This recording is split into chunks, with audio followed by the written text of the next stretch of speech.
Et bonjour tout le monde, je suis très heureux de vous retrouver sur ma chaîne Steph Oliver.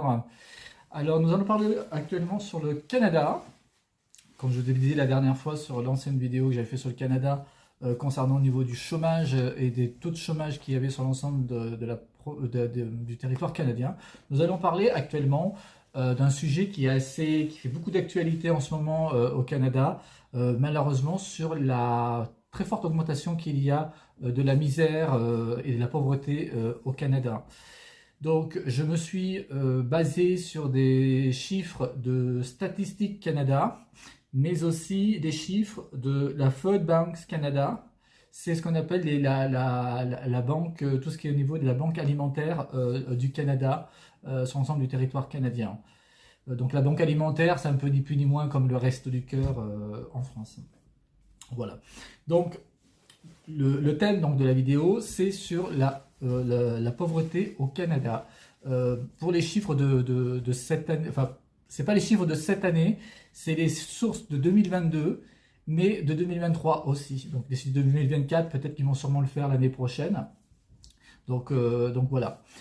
Donc le premier volet, c'est à combien le taux de pauvreté est estimé actuellement au Canada. Donc, c'est les sources de 2022-2023. Alors, selon les statistiques et les spécialistes, il y aurait entre 9% de la population du Canada qui est sous le seuil de pauvreté. Mais les chiffres, apparemment, sont sous-estimés. Et ça se rapprocherait plus dans la réalité à 25%. Malheureusement, 25% de la population du Canada serait sous le seuil de pauvreté. Suivant les statistiques de la Banque alimentaire au Canada. Donc il se base sur pas mal de choses, sur le revenu annuel, sur les emplois à temps partiel, des personnes seules comme des femmes seules avec enfants. Il y a plusieurs critères différents où on voit l'aspect de la pauvreté au Canada. Donc, le deuxième volet, on va parler sur l'ensemble du territoire canadien par province canadienne. Toujours sur les thèmes de statistiques, enfin au niveau de Food Banks Canada, donc de la Banque alimentaire du Canada. Donc nous allons commencer, j'en avais parlé d'ailleurs la dernière fois sur l'ancienne vidéo, vers la fin de la vidéo, concernant la province de la Saskatchewan. C'est la première qu'on va commencer. C'est une province qui m'a vraiment assez surprise parce qu'elle avait quand même un coût de la vie qui restait encore très correct contrairement au reste du Canada. Mais apparemment, la misère augmenterait très fortement dans cette province. C'est d'ailleurs cette province qui a le plus fort taux de pauvreté sur l'ensemble du territoire canadien. Enfin, c'est assez inquiétant. Voilà. Donc, je vais vous dire les chiffres de la Saskatchewan, malheureusement, de la pauvreté. Donc, le taux de pauvreté est estimé à 11,1%, contrairement au national qui est à 9% sur l'ensemble du territoire canadien. La moyenne canadienne est de 9,9%. Donc elle a reçu une note de la banque, ce qu'on appelle la banque alimentaire. Ça va de A à F. Mais très peu sont à A, malheureusement avec l'heure actuelle. Donc actuellement, elle a reçu une note de D. Voilà. Et précédemment, elle était en dessous, elle était à C+, en 2021. Donc il y a une petite voilà, une augmentation assez conséquente. Ensuite, je parlais du reste des provinces. Il y a 7 provinces sur 10 qui ont reçu la note D. En raison des mesures insuffisantes pour réduire la pauvreté selon elles. Donc, on va retrouver dans ces provinces, en même temps j'avais des petites notes, pour ça que je regarde pas trop devant la caméra. Donc il y a la Nouvelle-Écosse. Alors la Nouvelle-Écosse, j'en ai parlé assez régulièrement dans les anciennes vidéos. À l'heure actuelle, il y a une crise de logement sans précédent dans cette province. Il y a beaucoup de gens qui sont dans la recherche d'un logement et c'est assez compliqué dans cette province pour trouver un logement, mais aussi pour se nourrir. Je vais vous dire les chiffres là. Donc en Nouvelle-Écosse, donc ils ont eu la note D en 2024. Vous voyez là, c'est les chiffres de 2024. et elles étaient à F en 2023. Alors, je ne sais pas trop ce qu'ils veulent dire par là. Donc, il y a une légère quand même amélioration de F, il passe à D. Mais je ne sais pas trop sur quoi ils se sont basés. Mais ils précisent bien que la Banque alimentaire s'est basée, et soit avec le gouvernement canadien, la Nouvelle-Écosse doit faire des efforts concernant pour éliminer une partie du quart des régions de la province à pouvoir, surtout au niveau de la santé, à ce que la population puisse avoir une assurance médicaments plus conséquente. Car ils se sont aperçus dans la province de la Nouvelle-Écosse que beaucoup de gens avaient des problèmes liés au système de santé, au niveau de la santé. Là, c'est pareil, il y a une dégradation au niveau de la santé, mais aussi alimentaire, c'est ce que je vais dire par la suite. Au niveau alimentaire, il y a une augmentation de plus de 10% dans la province de demandes de banques alimentaires en Nouvelle-Écosse. Alors juste après, nous avons l'île du Prince-Édouard, qui est apparemment la meilleure province à stabiliser sa pauvreté dans la province. Elle a une note qui est estimée à C en 2024. Et elle était à D+, en 2023. Donc c'est quand même, voilà, ils ont fait des efforts. Ensuite, nous avons la province du Québec. Alors elle a une note de C+, en Québec, en 2024.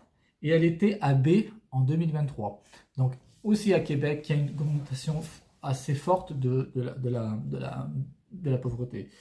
Il faut se dire qu'à Québec, dans la province du Québec, bien sûr à Montréal, il y a beaucoup de la misère, mais apparemment dans les chiffres de ce qu'ils disent, c'est beaucoup concentré dans le nord de la province du Québec. Malheureusement, ils ont un coût de logement qui est beaucoup plus élevé que dans le reste du Québec. Et ils ont des difficultés au niveau des communautés, tout ce qui est au niveau des Premières Nations. Il y a beaucoup qui ont beaucoup de mal à se loger et à se nourrir dans le nord du Québec. Voilà. Ensuite, nous avons la province de la Colombie-Britannique, qui est dans l'ouest.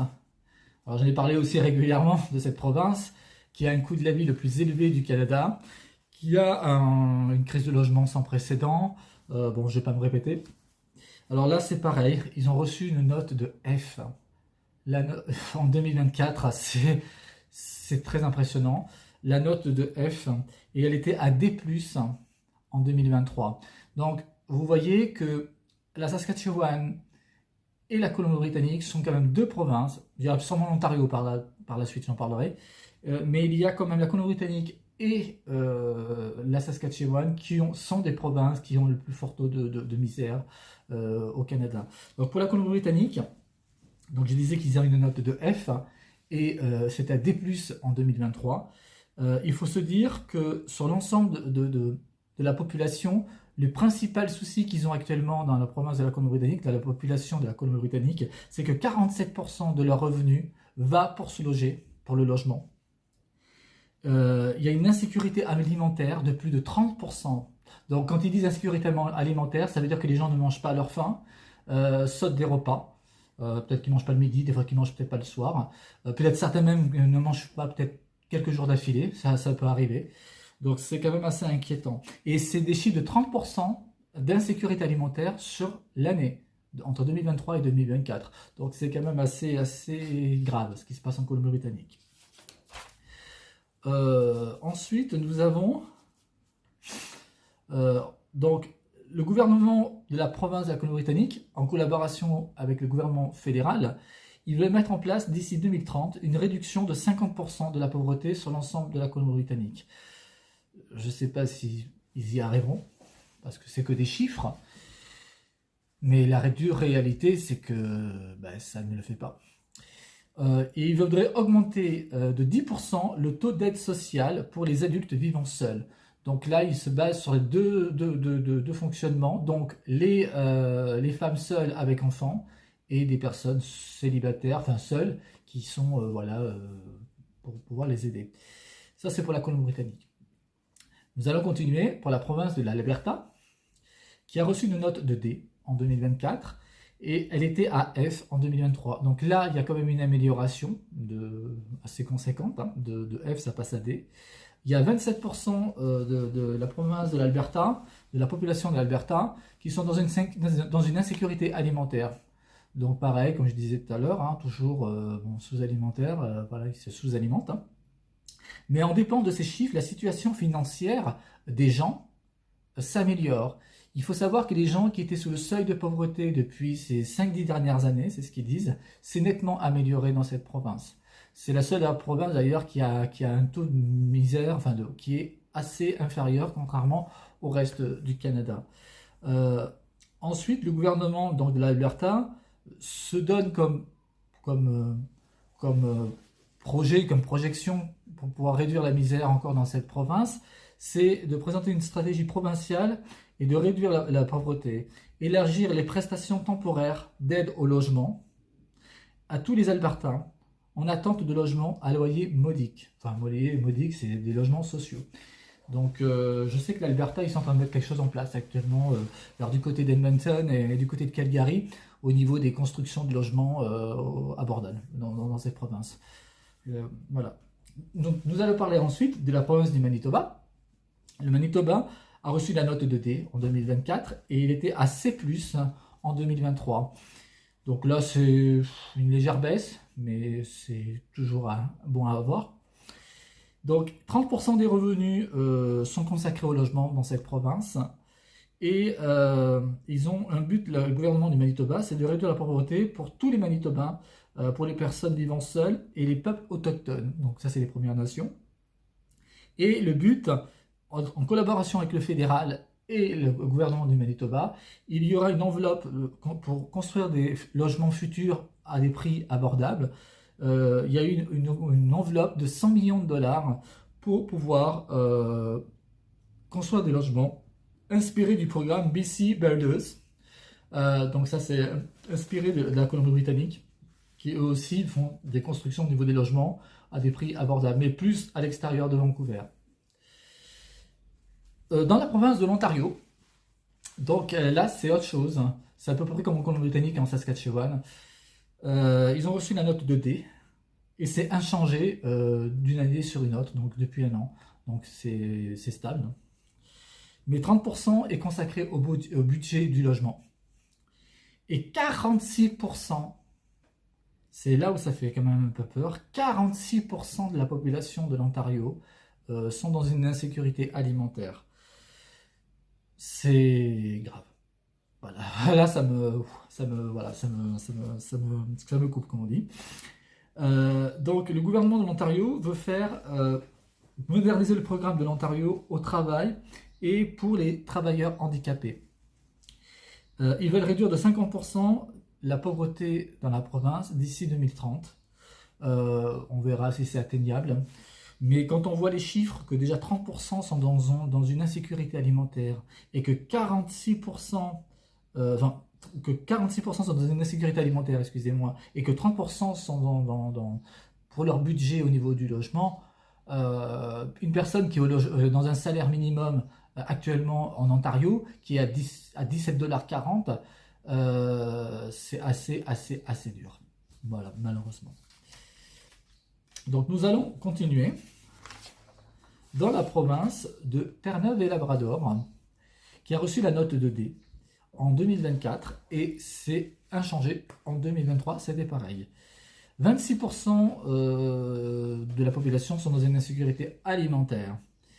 Donc le gouvernement de la province de Terre-Neuve veut se donner comme fixation d'accorder une indexation généralisée de prestations par tranche d'impôt. Alors je ne sais pas trop ce qu'ils veulent dire par là. Est-ce que c'est par exemple sur les impôts, sur les salaires annuels de certaines personnes à Terre-Neuve, à un seuil à ce qu'ils ne puissent pas dépasser, où ils peuvent avoir des aides. Je pense que ça doit être sûrement ça. En 2, ils veulent laisser une nouvelle initiative d'emploi pour les jeunes et les chômeurs de longue durée. Donc là, c'est apparemment sûrement un retour à l'emploi pour les personnes qui sont un peu dans le bas-côté de la société, malheureusement. Et ils veulent élargir le projet pilote revenu de base établi en partenariat avec la province de l'île du Prince-Édouard. Alors là, je pense que ça va être sûrement au niveau du salaire minimum ou un salaire de base qu'ils veulent mettre en place là-bas, je pense. Après, nous avons la province du Nouveau-Brunswick qui a reçu la note de D en 2024 et en 2023. C'est resté inchangé. 30% du budget des gens du Nouveau-Brunswick s'est consacré au logement. C'est quand même assez fort pour une province comme le Nouveau-Brunswick. Hein. Et elle a reçu en revanche la note de F en section 2, pauvreté par l'insécurité alimentaire. Donc la note F, ce qui correspond à quasiment 42%. 42% de gens qui sont dans une insécurité alimentaire dans cette province. Et il n'y a que 800 000 habitants dans la province du Nouveau-Brunswick. Ça fait froid dans le dos.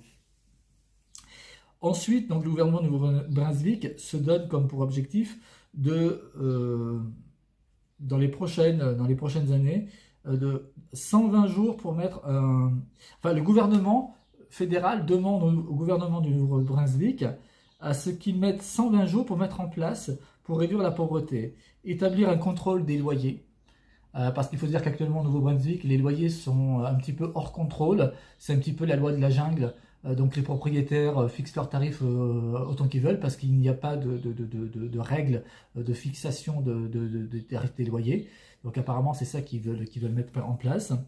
Et ils veulent élaborer pour l'emploi et la formation concernant pour les jeunes. Aussi un petit peu comme ce qu'ils font à Terre-Neuve. Ensuite, donc, nous allons parler de la province, reparler du moins de la province de l'île du Prince-Édouard, qui eux prévoient à établir des fonds permanents de financement de logements abordables. Donc c'est quand même une très bonne nouvelle. Et obtenir l'appui aussi unanime de tous les partis fédéraux pour qu'un projet de revenu de base garanti soit établi à l'île du Prince-Édouard. Donc un revenu de base, c'est du moins le salaire minimum. Je sais que le salaire minimum à l'île du Prince-Édouard, je pense que c'est l'année prochaine ou en 2025, et ça sera à 16 $ de l'heure normalement dans cette province. Donc c'est voilà, pour les prochaines élections au niveau fédéral. Voilà. Donc nous allons parler maintenant des territoires canadiens. Donc le Yukon, les territoires du Nord-Ouest et le Nunavut. Donc le Yukon a reçu la note de C. Il faut qu'apparemment le gouvernement du Yukon doit mettre un contrôle strict au niveau des loyers, parce que c'est assez élevé dans ce coin, et une allocation supplémentaire pour les personnes handicapées. Voilà, donc apparemment c'est sûrement un rajout qu'ils veulent faire. Terre-Neuve et Labrador, enfin pas Terre-Neuve, territoire du Nord-Ouest, ils ont obtenu la note de F. Donc là, c'est assez grave ce qui se passe là aussi dans ce territoire. Il faut qu'ils construisent des logements locatifs à des prix abordables sur les 3 prochaines années. L'aide aux revenus de suite au coût de la vie est augmentée de 15% sur 3 ans. Donc ils veulent apparemment augmenter les revenus sur 3 ans de 15%. Et au Nunavut, ils ont reçu la note de D. Donc ils doivent augmenter là-bas pareil les prestations pour enfants, donc c'est ce que je disais tout à l'heure, pour les femmes qui sont seules avec des enfants, et pour les retraités, ils demandent une prestation et des frais pour les carburants et la consommation d'énergie, donc ça c'est pour les travailleurs et qui ont des longues distances au niveau de l'essence, donc pour pouvoir avoir une réduction pour les ménages à faible revenu ou modestes. Donc, comme je disais donc un petit peu donc, sur l'ensemble des provinces au niveau de la pauvreté, vous voyez bien qu'au Canada, actuellement, ça devient de plus en plus compliqué le quotidien au Canada. Les gens ne mangent pas à leur faim. Quand vous voyez, comme Colombie-Britannique, qui est quand même la 3e province la plus, soi-disant, la plus riche du Canada, et qui a quasiment attendez, je revois les chiffres, qu'il y a quasiment plus de 47% quand même qui est consacré au logement, et que 30% des gens sont sous-alimentés, c'est quand même assez grave, assez grave. Et bien sûr la Saskatchewan, voilà, qui m'a quand même un petit peu surpris. Alors moi, qu'est-ce que je devrais dire concernant ce qui se passe actuellement au niveau de la misère au Canada. Je ne le répéterai jamais assez. Le Canada a un coût de la vie depuis quelques années, depuis 3-4 ans maintenant, qui est devenu hors contrôle. Pour le logement, pour se soigner, pour se nourrir, il faut que le gouvernement fédéral, en collaboration avec toutes les provinces, tous les gouvernements des provinces canadiennes, qui mettent en place un sujet sur ça et faire une augmentation des salaires. Et je ne parle pas que des salaires minimums, je parle aussi des salaires moyens. Je trouve que sur l'ensemble du territoire canadien, le taux horaire du salaire minimum, vous voyez, j'ai vu un reportage, j'en avais parlé d'ailleurs sur une ancienne vidéo, vous allez en Australie, vous allez en Nouvelle-Zélande, même la Suisse aussi, mais surtout en Australie et en Nouvelle-Zélande, qui font partie eux aussi, comme le Canada, de système d'une monarchie constitutionnelle britannique. Voilà. Ce que je trouve en Nouvelle-Zélande et en Australie, c'est qu'ils ont un coût de la vie eux aussi qui est très élevé, mais eux ils ont réajusté les salaires. Le Canada réajuste, mais il fait un peu comme en France, le Canada. Il réajuste, mais par petits centimes de taux horaire. C'est 30 centimes par-ci, 60 centimes par-là. C'est pas comme ça qu'il faut faire. Vous allez en Nouvelle-Zélande, actuellement, le taux horaire du SMIC, du salaire minimum en Nouvelle-Zélande, c'est 25 $ de l'heure. Je vais revenir sur la province de la Colombie-Britannique, qui est la province la plus chère du Canada. Le gouvernement de la Colombie-Britannique devrait mettre en place un salaire minimum entre 22 à 25 $ de l'heure canadien. Et de là, ça ira peut-être un petit peu plus mieux pour eux.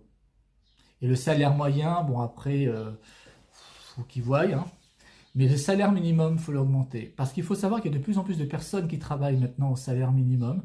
Alors, je ne sais pas, est-ce que c'est une stratégie? Et même des gens qui ont des diplômes, hein, tout ça. Et je trouve que c'est un petit peu particulier, ce monde qu'on est en train de vivre. Donc voilà, moi c'est pour ça que je disais, il faut absolument que le gouvernement canadien re-augmente les salaires pour pouvoir réduire cette pauvreté qu'il y a au Canada. Voilà. Et quand je dis augmenter les salaires, c'est augmenter les salaires. Là, comme vous voyez au niveau fédéral qu'il est à 17,40 $, il devrait être actuellement à 20. Moi, c'est ce que je pense. Hein. Voilà. Donc j'espère que cette vidéo vous a plu. C'était assez bref. Je voulais parler de ce sujet-là parce que je trouve que c'est quand même assez important. Vraiment, c'est assez grave ce qui se passe actuellement au Canada. Donc, pour la prochaine vidéo sur le Canada que je ferai, alors pour l'instant, je n'ai pas trop de thèmes. Je laisserai un peu la surprise pour la prochaine vidéo du Canada. Je n'ai pas trop de thèmes, donc voilà. Donc, je vous dis à une prochaine vidéo sur le Canada. Et puis, je vous souhaite à tous une bonne journée. Au revoir.